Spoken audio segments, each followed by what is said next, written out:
तो बाबा कहते हैं, हे भवानी, राम जी का विमान अवध के फेरे लगा करके उतर गया।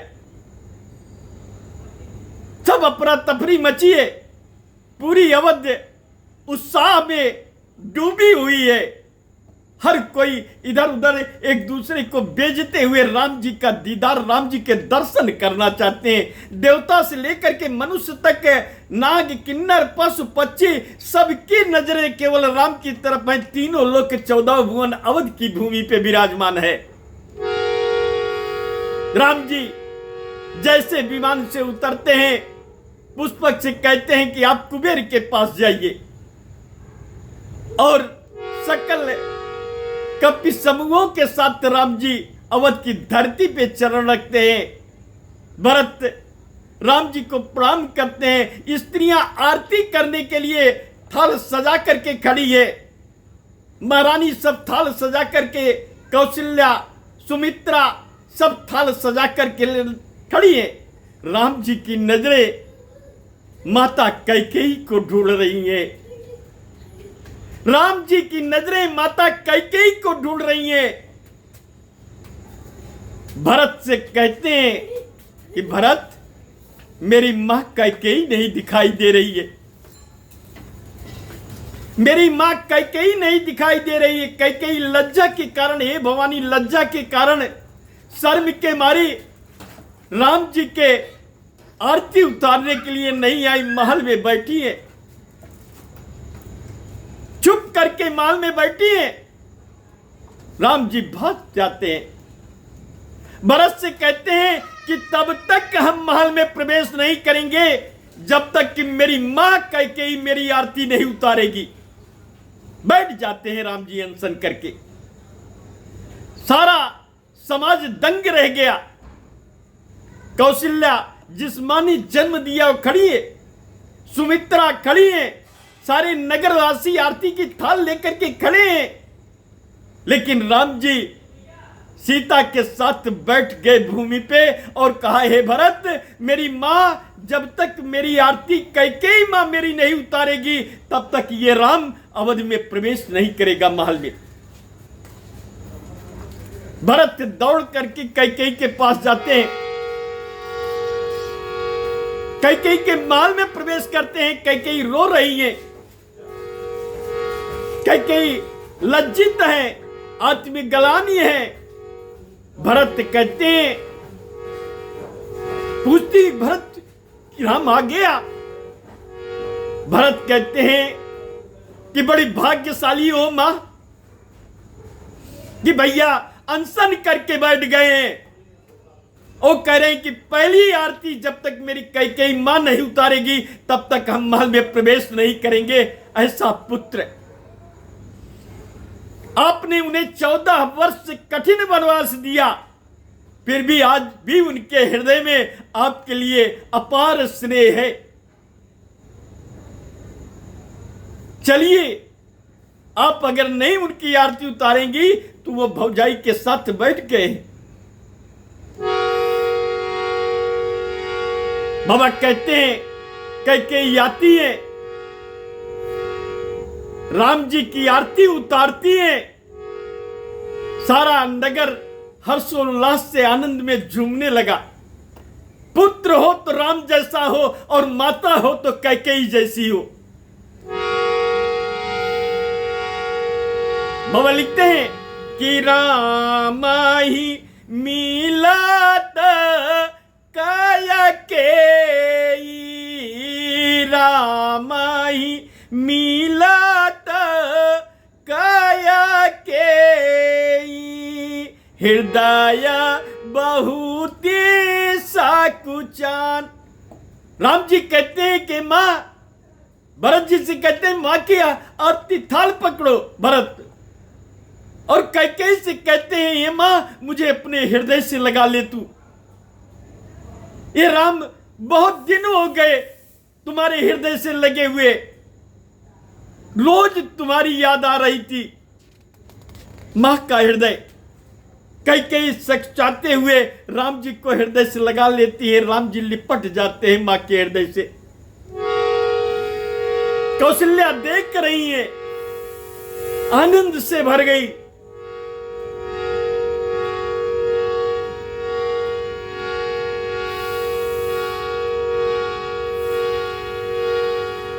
बाबा कहते हैं कि जब राम जी कैकेयी से मिल लिए तो उसके बाद सुमित्रा से भेंटते हैं, कौशल्या माता से बैठते हैं, नगरवासियों से मिलते हैं, भरत राम जी के चरणों में नतमस्तक हो जाते हैं और राम जी नगर में प्रवेश करने के लिए तैयार हैं। सीता सासू से मिल रही है। सीता अपनी सासू माताओं से मिल रही हैं। बाबा बड़ी सुंदर चौपाई देते हैं कि सीता कैसे मिलती है। सासू माताएं माता से बढ़ करके, जननी से बढ़ करके आशीर्वाद सीता को दे रही हैं। बाबा कहते हैं कि गजब का व्यक्तित्व है, विचारधाराएं हैं घर परिवार की, कि बहू सास से कैसे मिल रही है। बाबा लिखते हैं कि सासु निसाबन मिली बाया देही, सासु निसाबन मिली बाया देही। तीनों माताएं खड़ी हैं, सासु माताएं खड़ी हैं और सासु माताओं के चरणों में सीता सर रख देती है अपना और कहती है, मां आशीर्वाद दीजिए, आपकी चरणों में मेरा स्वर्ग बसता है, आपकी चरणों में मेरा स्वर्ग बसता है। आपके आशीर्वाद का फल है कि हम 14 वर्ष का ये कठिन जीवन सरलता से गुजार करके आ गए हैं। ये मां आपके आशीर्वाद। सास माताओं को इतना बड़ा सम्मान कि बहू कहे कि आपके चरणों में स्वर्ग बसता है मेरा, ये आदर्श हे भवानी गजब का आदर्श है। तीनों माताएं सीता को उठा करके हृदय से लगा लेती हैं कि हे पुत्री, तेरे स्थान इस चरणों में नहीं है, तेरा स्थान तो मेरे हृदय में है। मेरे हृदय से लग जाओ, तुम मेरे चरण में मत रहो। बैठा लेती हैं। बाबा लिखते हैं कि सासु निसाबन मिली बाया देही, चरनानी लागी, चरनानी लागी, हरासयाति तेही।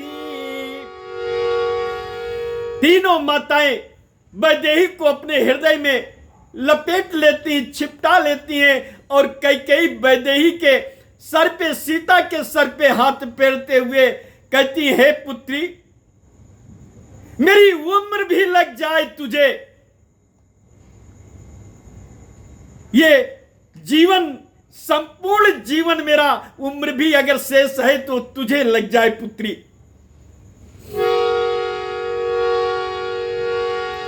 और आशीर्वाद दे रही है। कितनी बड़ी आशीर्वाद देती है। एक स्त्री के जीवन में सबसे प्रिय उसका सुहाग होता है, उसका पति होता है।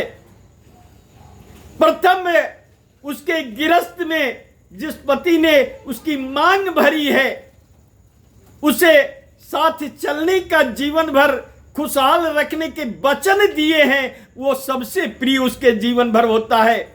और देवी कौशल्या और देवी कैकेयी सुंदर आशीर्वाद देती। बड़ी बाबा बड़ी सुंदर चौपाई दे रहे हैं कि देही आशीष बूझी कुशलता,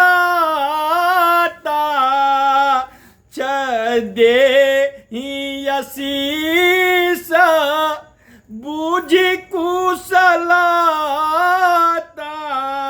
हो ही अचाला हो तुम्हारा यही बात ना।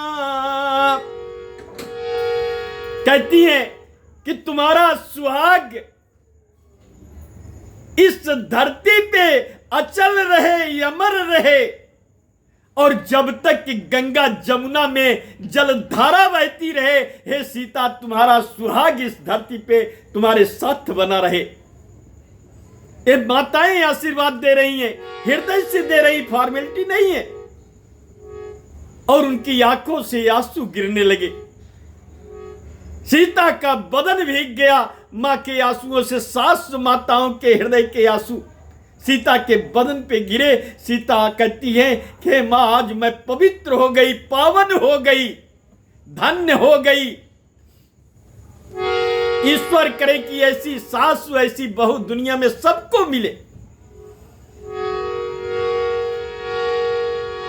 तो देही आशीष बूझी कुशलाता, ओहो ही चला तुम्हारा यही बात। और फिर सासु माताएं आरती की थाल मंगाती हैं। सोने की थाल में आरती और बहू की आरती उतार रही हैं तीनों माताएं। तीनों सास बहू की आरती उतारती हैं। उसके बाद कहती हैं कि अब तुम्हारे चरण भवन में प्रवेश करो। इस घर की, इस अवधि की तुम लक्ष्मी हो, सुख हो, शांति हो, समृद्धि हो। हे सीता, तुम सिर्फ मेरी बहू नहीं हो, संपूर्ण अवध की। इतना बड़ा सम्मान, इतना बड़ा आशीर्वाद। बाबा लिखते हैं कि काना की थाल, सोने की थाल, काना के थारे आरती उतारही, कनक थारे आरती उतारही। और राम जी को भी साथ में दोनों का आरती उतार रही हैं माताएं। दोनों की आरती उतारती हैं। बारी बारी प्रभु गाता निहार। भगवान शिव कहते हैं कि उमा, अगर माता का हृदय निर्मल होगा तो बहू का हृदय भी निर्मल रहेगा। जैसे सास की पेशगी होगी वैसे बहू की अदायगी होगी। प्रेम, समर्पण, त्याग और हृदय से रिश्तों का सम्मान। तमाम तरह की निछावर करते हुए सीता के सर पे माताएं दान कर रही हैं, निछावर दे रही हैं। नाना भांति निछावरी करही, परमानंद हरा सऊरी भरही।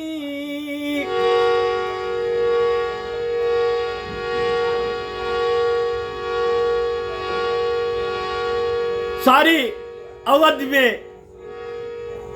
ये सुंदर कृति सास बहू के विचारधारा और एक दूसरे का स्नेह का समर्पण देख करके सारी अवध बिलक रही है। हर्ष से सबकी आंखों में आंसू है।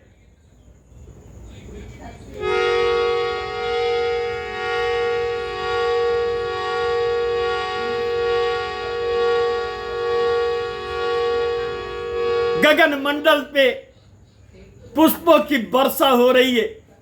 अवध में सुंदर अप्सराएं नाच गान कर रही हैं।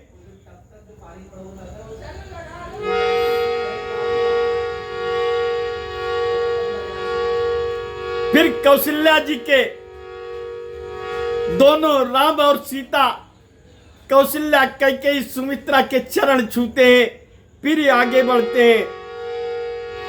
नगर की स्त्रियां अपनी अपनी छतों की पे चढ़ करके अपनी अपनी बालकनी पे खड़ी होकर के राम और सीता और माताओं का मिलन देख रही हैं, हर्ष से भर जा रही हैं। सब गुम है राम के स्नेह में। कहते हैं कि सुंदर आदर्श परिवार संस्कारों से राम जी कभी, हे भवानी, राम जी कभी मनुष्य के कृत्य से अलग नहीं रहे। मनुष्य के जीवन में जो सुंदर कृतियां हैं एक जीवन की, वो सारी राम जी धारण करते हैं। तो कौशल्या के चरणन पुनि तिनी नाये उमात। बाबा कहते हैं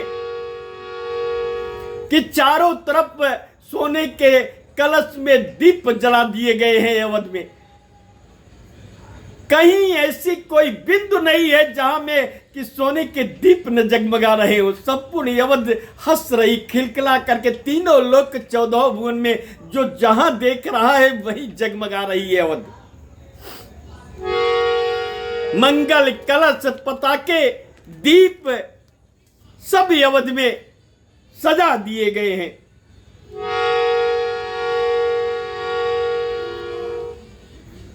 भगवान जब महल में प्रवेश कर रहे हैं तो फिर भगवान की आरती हो रही है, और भगवान की आरती होती है, राम जी की आरती होती है। राम सीता सबसे पहले अपनी कैकेयी माता के कक्ष में प्रवेश करते हैं। कौशल्या माता के कक्ष में नहीं जाते, सर्वप्रथम कैकेयी माता के कक्ष में राम जी जा रहे हैं।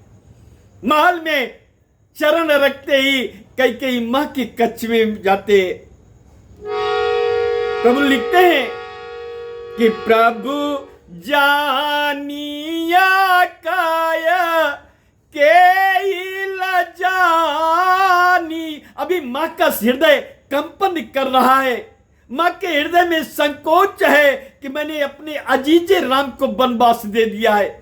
सारा जगत प्रताड़ना किया है, सारे लोग ताना दिए हैं कैकेयी को, अपजस दिए हैं। कैकेयी टूट गई है, पुत्र देख रहे हैं, राम जी महसूस कर रहे हैं मेरी मां टूट गई है, इसलिए मां के कक्ष में जा रहे हैं। राम जी की आंखों में आंसू हैं कि प्रभु जानिया काया के लजानी प्रथा मुता सगृह गए भवानी। भगवान शिव कहते हैं उमा वो पुत्र मां के कैकेयी के भवन में सबसे पहले उनके कक्ष में प्रवेश करते हैं। सीता से कहते हैं सीता चलो कैकेयी मां के भवन में चलते हैं।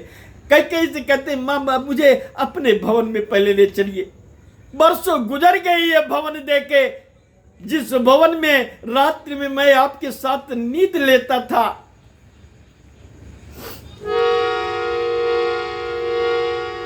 और इस तरह राम जी सारे अवधवासी से, सारे नगरवासी से एक एक करके मिलते हैं, मित्रों से मिलते हैं, वहां की स्त्री पुरुष से मिलते हैं, सबसे सहज भाव में मिलते हैं। सहज संपूर्ण अवध सुख की राशि बन गई है।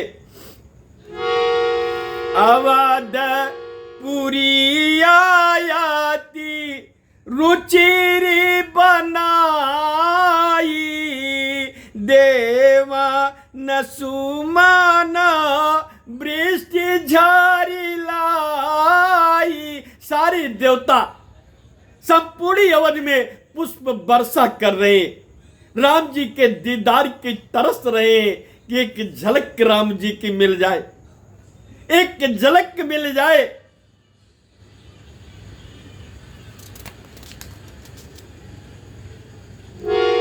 और बाबा लिखते हैं कृपा सिंधु जब मंदिर गाए पूरे नर नारी सुखी सब भाए।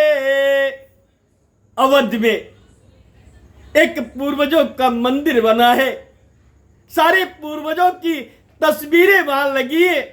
राम जी सीता के साथ उस मंदिर में प्रवेश करते हैं, सारे नगरवासी राम जी के पीछे खड़े हैं। राम सीता उस मंदिर में जब प्रवेश करते हैं और महाराज दशरथ के लटकी हुई तस्वीर जब देखते हैं तो राम जी भोकार छोड़ करके रोते हैं। राम जी और सीता जी इस कदर रोते हैं कि बैठ जाते हैं जब वो पिता दशरथ की तस्वीर उस मंदिर में देखते हैं कि हम बन क्या गए, पिताजी का साथ छूट गया। उनकी यादें राम जी को कचोटने लगती हैं। दुखी हो जाते हैं। जो पिता कल तक सात सुबह से लेकर शाम तक पलकों के सामने मुझे रखता था, आज वो पिता तस्वीर में नजर आ रहा है। राम जी कुछ पल के लिए शाम से गए, हे भवानी, राम जी कुछ पल के लिए वहीं बैठ गए। फिर कुछ पल के बाद वो मंदिर से निकलते हैं। भवानी की आंखों में आंसू आ गए। भगवान शिव कथा सुनाते सुनाते बिलख पड़े। अगली कथा अगले दिन। बोलो श्री हरि भगवान की जय, उमापति महादेव की जय।